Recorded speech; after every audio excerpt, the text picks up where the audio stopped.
bukan ingin memberi beban. Di cara berpikirnya ingin memberikan solusi.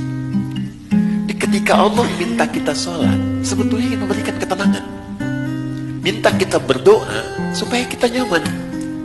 Allah nggak butuh dengan sholat kita. Semuka langit dan bumi tidak bersujud kepada Allah, tidak akan menurunkan status Allah sebagai Tuhan. Cuma kita yang butuh. Makanya ketika dipanggil hayya 'alas shalah, Anda bertanya kenapa sholat? Kata Allah lewat suara azan, hayya 'alal falah. Yang aku berikan lewat sholat bukan beban, tapi kebahagiaan untukmu. Bukankah engkau selalu minta, ya Allah bahagiakan rumah tanggaku, ya Allah sukseskan pekerjaanku? Aku yang punya, datang kamu sujud, minta aku berikan. Karena itu di pertemuan terakhir kemarin kita memohon kepada Allah saat duduk di antara dua sujud, minta banyak permohonan. Rabbil firli war. Kalau iman kita ingin kuat, ingin mantap, maka yang pertama, man amana billah, dia mesti yakin tanpa ragu pada semua ketentuan Allah. Iman juga hati. Makanya ketika ada orang beriman dengan lisan, itu dikoreksi oleh Allah. Iman itu bukan di lisan, kata Allah, di hati. Sebab kalau sudah sampai ke hati, orang yang sudah sampai ke hati mengerjakan apapun jadi mudah, Pak.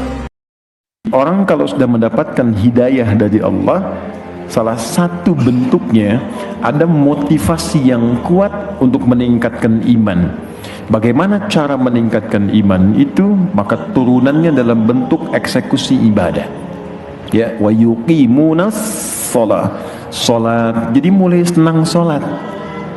Ya, jadi kalau ada orang mulai senang salat, bahkan mulai tidak ingin kehilangan salat sunnah. Dulu fardu tertinggal biasa, sekarang kehilangan sunnah jadi gelisah. Nah, itu tanda pertama Allah mulai mencintainya dengan menanamkan hidayah pada jiwanya. Kalau sudah ada seperti itu nanti, yang pertama didapatkan kebahagiaan. Jadi kalau orang ibadah itu bukan dunia yang pertama didapatkan, tapi ketenangan hati. Ada kebahagiaan yang selama ini belum teraih. Dia nggak bisa dibeli, dia nggak bisa ditukar dengan jabatan kedudukan tertentu. Itu ketenangan. Karena itu maksiat, harta haram, ya kan? Makanan haram dan sebagainya itu tidak sangat sulit untuk mendatangkan jawaban dari doa, termasuk juga hidayah. Hidayah itu Allah berikan, cuman mental kadang-kadang. Ini yang menyebabkan telinga dengar adzan nggak peka, lihat orang sholat nggak ada getaran, ya kan? Yang tembus ke dalam jiwanya. Disampaikan ceramah kebaikan malah anti, ya, malah menyoal atau kadang-kadang mencela dan sebagainya. Nah, ini menunjukkan ada sesuatu yang salah. Dan makanya sering saya katakan tidak ada orang yang tidak mendapat hidayah. Semua diberikan kesempatan untuk mendapat hidayah. Cuman sayang ada orang yang dikasih, dia nggak mau ngambil. Itu masalahnya. Tuh, sampai mic bunyi seperti itu belum tersentuh kita, kurang apa lagi? Teman-teman. Itu kalau salahkan penteng gitu kan? Lain. Ayo teman-teman sekalian, perhatikan kalimatnya, indah bahasa Quran itu. Quran surah 29 ayat 69. Walladzina jahadu fina lanahdiyannahum subulana. Kalau ada orang yang serius menjemput hidayah kami, di hidayah itu kalau dikasih, antum jangan tunggu, ambil. Jadi bukan Allah nggak ngasih, masalahnya ketika dikasih dia nggak mau ngambil. Kalau Anda ingin berdoa setelah mengerjakan amalan, jangan berdoa yang tinggi-tinggi dulu. Isyarat Quran, minimal berdoa, amal itu minta diterima dulu. Jangan-jangan Anda selepas sholat minta besok ujian lulus, ujiannya lulus, cuma sholatnya nggak diterima. Karena itu kalau ibadah sudah diterima, Allah sudah menerima, maka apapun akan diberikan. Terumus cepatnya. Dan setelah itu Nabi membiasakan tersebut, hadis Ibnu Majah nomor hadis 925. Pasca beliau salat itu selalu melekat kalimat minta diterima amalnya. Allahumma inni as'aluka ilman nafi'a wa rizqan thayyiba wa amalan mutaqabbala, dan mohon terima amalan saya. Saya bermohon pada Allah sekali lagi, semoga salat kita seluruhnya dan doa-doa kita diterima oleh Allah Subhanahu wa taala. Ada orang-orang yang hidupnya seakan tidak punya masalah, padahal bukan tak punya masalah. Sebelum dihadapi, diringankan masalahnya oleh Allah sebelum dia memanggilnya. Ada yang begitu, seperti Maryam. Quran surah ke-3 ayat 37, paling kiri sebelah bawah di mushaf. Ya, butuh pakaian, ada pakaian. Butuh makanan, ada makanan. Butuh buah-buahan, ada buah-buahan. Dan yang mengantarkan pamannya, Nabi Zakaria sampai kaget. Ini kan saya ngantar, kenapa setiap saya mau anterin sudah ada di situ?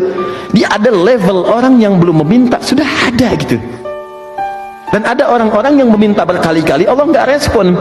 Allah mau jawab begini, kamu ini saya panggil datang telat, sekarang berdoa pengen cepat dijawab, kamu siapa? Maka pernyataan ini dikumpulkan di Quran surah kedua ayat 186 di ujung ayatnya. Falyastajibuli wal yu'minu bi.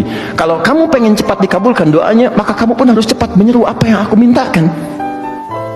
Aku minta kamu, engkau cepat, engkau pun minta kepadaku, aku berikan cepat.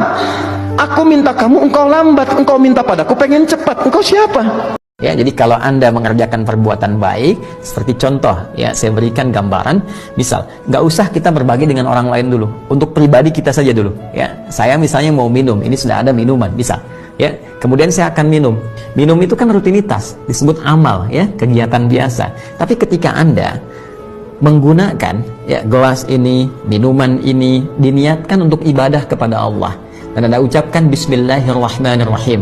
Kullu amrin dzibalin la yubda'u fi Bismillahirrahmanirrahim fahuwa abtar. Ya, setiap perbuatan baik yang tidak disertai dengan kalimat Bismillahirrahmanirrahim, maksudnya meniatkan segala hal karena Allah, maka terputus nilai pahalanya.